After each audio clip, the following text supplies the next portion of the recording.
that, you know, it's a big fight and, you know, it's the best fight for boxing. But, you know, he only talked down on the fight. But like I said many times, they say everything but let's fight. After his victory over Regis Prograis, Devin Haney once again took a dig at Gervonta "Tank" Davis for avoiding him. Devin's dad and trainer Bill Haney also slammed Tank and his team for avoiding fighting his son. It looks like Tank doesn't want to fight Devin, and suggesting that Devin fight Jaron Boots Ennis next is a clear indication of that. So, what lies ahead for a possible Devin Haney versus Tank Davis fight? What did Kenny Ellis say about Tank fighting Haney? Stick around and watch as we have a look at all the latest Devin versus Tank drama in today's video. After Devin Haney's victory over Regis Prograis, fans have once again expressed their desire to see the Dream take on Gervonta "Tank" Davis. The boxing experts, too, have shared their opinions on this fight, and surprisingly, many believe Tank has the upper hand over Haney despite his victory at 140 pounds. In his first fight at 140 pounds, the former undisputed lightweight king took a pound-for-pound sized step forward into stardom. The 25-year-old returned to his birthplace of San Francisco on Saturday to capture a second world title in as many divisions with a brilliant shutout of WBC junior welterweight champion Regis Prograis inside a sold-out Chase Center. All three judges scored it 120, 107 for Haney, who dropped Prograis 29-2, 24 KOs in round 3 and was simply sublime throughout.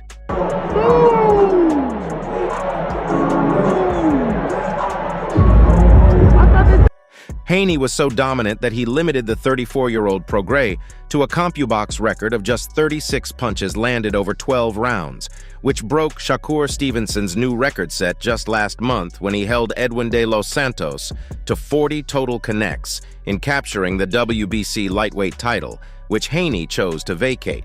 In fact, Haney's 129 landed punches were nearly 4 times that of his opponent.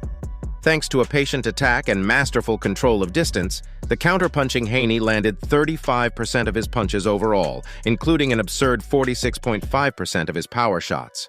The bout also marked Haney's return to Eddie Hearn's Matchroom Sport following a 3-fight run with ESPN and co-promoters Top Rank and DeBella Entertainment, which saw Haney reach P4P acclaim through lightweight conquests of former unified title holders George Kambosos Jr. twice and Vasily Lomachenko.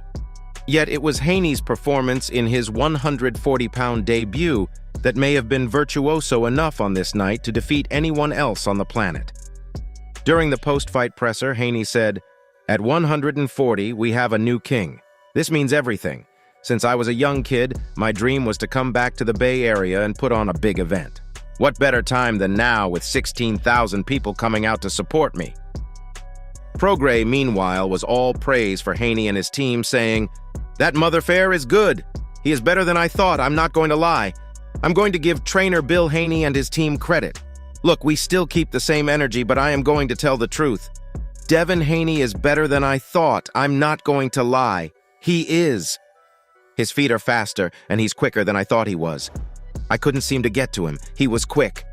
He's definitely better than I thought he was, for sure. You know, he does have fast. He does have fast feet, good defense, and you know he has sneaky power for sure. You know, it's not like he doesn't have the concussion. With this victory, Haney has once again proved he's a masterful technician. His pinpoint accuracy helped the power in his right hand become an instant factor. Haney made Prograis pay enough early on for coming forward that his output decreased over the second half. "I did everything that I said I was going to do," Haney said.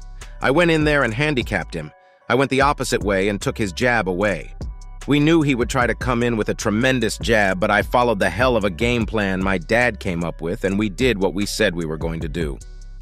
All credit to Haney and his team for the victory over Prograis. But what about the much-anticipated Tank versus Haney fight?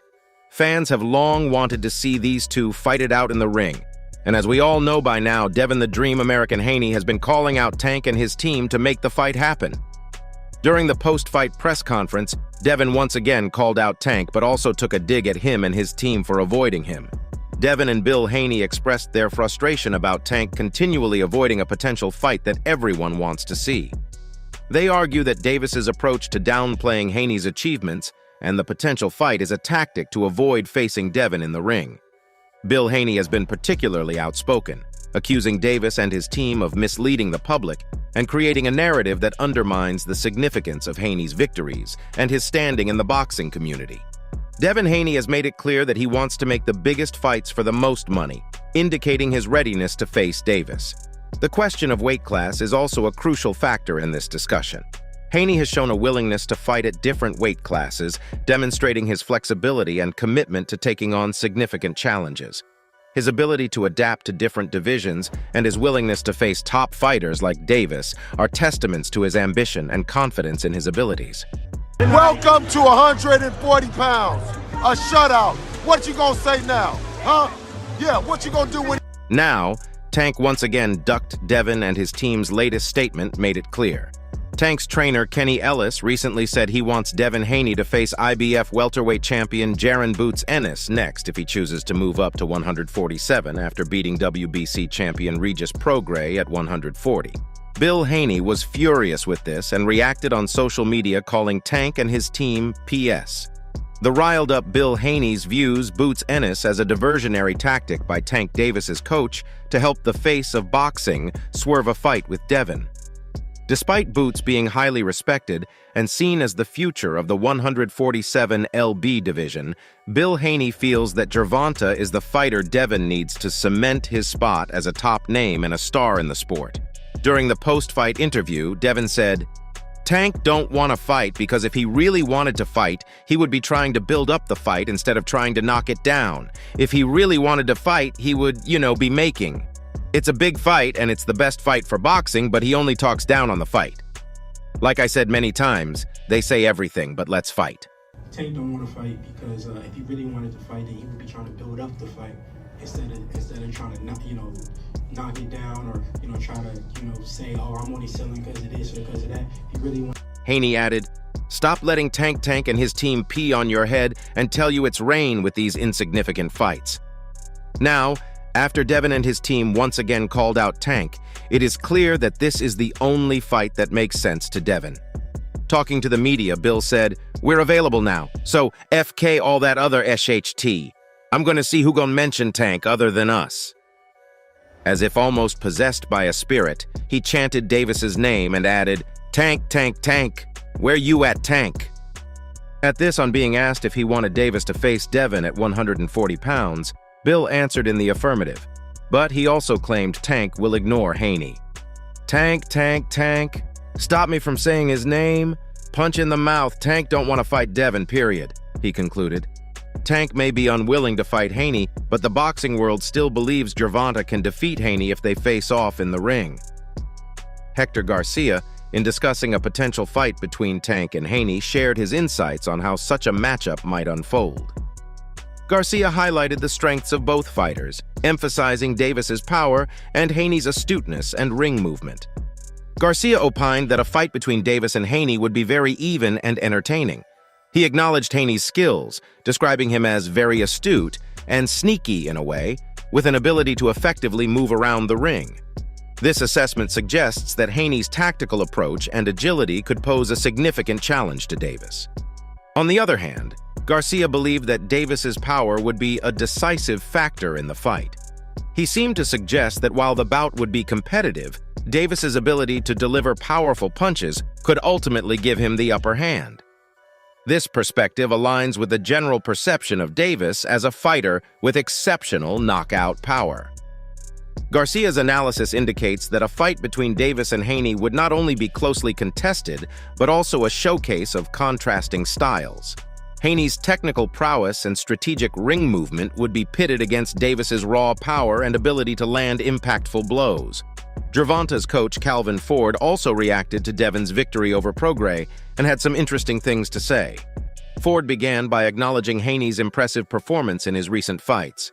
He noted that Haney looked particularly sharp and marketable, emphasizing that Haney wore his tailor-made suit well in the ring. This metaphor suggests that Haney was well prepared and suited for the challenge, displaying a level of skill and finesse that was expected of him.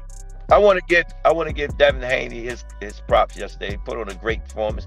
Actually, he definitely had a tailor-made suit. he wore that suit last night. He did it. He had. Discussing Regis Prograis, Ford pointed out his lack of footwork compared to other fighters like Roy Jones Jr. He implied that Prograis' style was more straightforward and less nuanced, lacking the sophisticated footwork that could have posed a greater challenge to Haney. Ford's comparison highlights the difference in agility and tactical movement between the two fighters. Ford also touched upon the business aspect of boxing, mentioning the role of promoters like Eddie Hearn in making fights happen. He appreciated Hearn's honesty about the business side of the sport and his ability to facilitate significant matchups. This insight underscores the complex interplay of negotiations and decisions that go into organizing high-profile boxing matches. Devin and his team are still eager to fight Tank Davis, but what do you think? Will Gervonta Davis ever fight Devin Haney?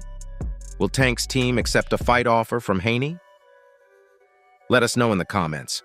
That's it for today. Don't forget to like and subscribe to the channel. Turn on the bell for the latest notifications so that you never miss out on videos like this. Thanks for watching, and we'll see you in the next one.